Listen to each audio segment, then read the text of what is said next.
घास फूल की जो अलग अलग वैरायटियाँ थी, अलग अलग किस्में थी, जो वहाँ स्थानीय परिस्थितियों में पैदा हो रही थी और जिसको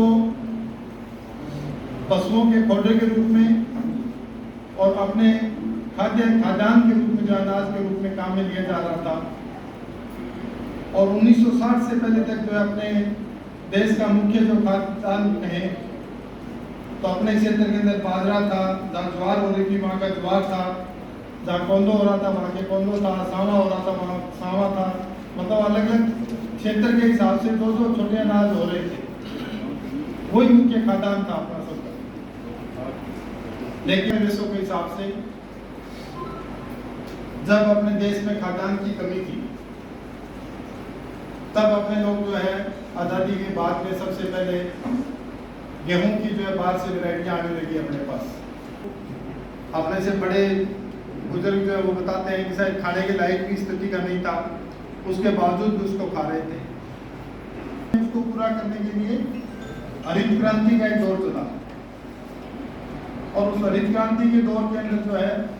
धीरे धीरे गेहूं की बोनी ऐसी किस्में आई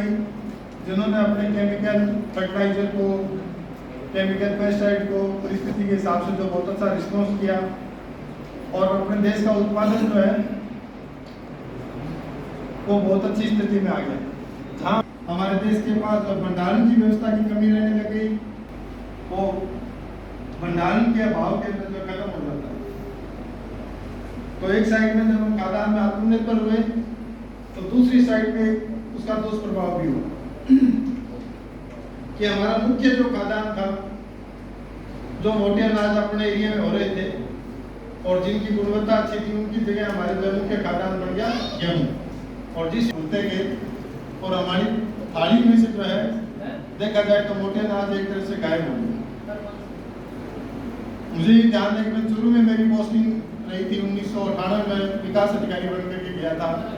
और वहाँ जून के महीने में भी जब हम किसी के यहाँ खाना खाने गए तो उसने पहले आगे के पूछा, साहब बाजरे की रोटी भी है, गेहूँ की भी है, आप कौन सा लेना चाहोगे?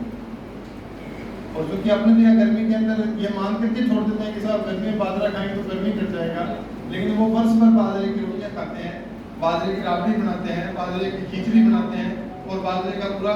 उपयोग उनके बीच में चलता है। और जिस गेहूँ को कभी उस एरिया में तब तक भी था कि भी कोई वीआईपी है तो अपने कुछ भी गेहूँ खाएगा या बाजरा खाएगा, वो गेहूँ अपने लिए एक आम बात होती है। ठीक है, चलता रहा, लेकिन समय के साथ साथ देखो जब इस तरह की बात देखने में आई कि आज मेरे हिसाब से हर उम्र के व्यक्ति जो आपको मिल जाएंगे, डॉक्टर के पास जाकर के आप देखो कि साहब इसको गाय से एलर्जी है, कि साहब इसको गेहूं से एलर्जी है। बहुत बड़ी बात है कि जिस गेहूं को हमने अच्छा मान करके खाना शुरू किया था, हमारा पेट भरने का सबसे मुख्य अनाज जो बन गया और जिसका उत्पादन भी बहुत हम करने लगे, लेकिन उसके इतने साल बाद में हमें जो है दुष्प्रभाव देखने को मिलने लगे कि हर 10-20 में से एक आदमी मिल जाता है, एक बच्चा मिल जाता है जिसको कहते हैं साहब इसको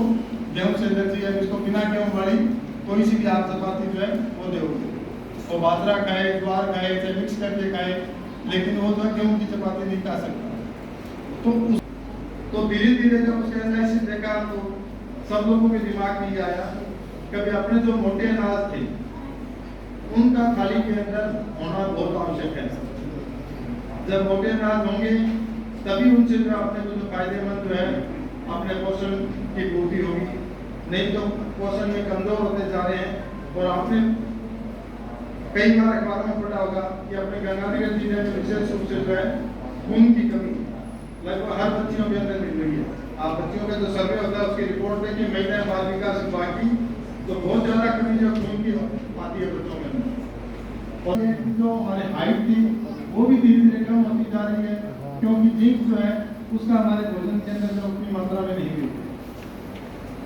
इन सब बातों को देखते हुए जो है ना, भारत सरकार ने अपने जो संयुक्त राष्ट्र महासभा के अंदर एक प्रस्ताव किया था कि अंतर्राष्ट्रीय लेवल में मिलेट वर्ष मनाया जाए और लोगों के अंदर एक जागरूकता पैदा की जाए कि आप जो भी अपनी थाली के अंदर मोटे अनाज है उनको स्थान देवें, और मोटे अनाज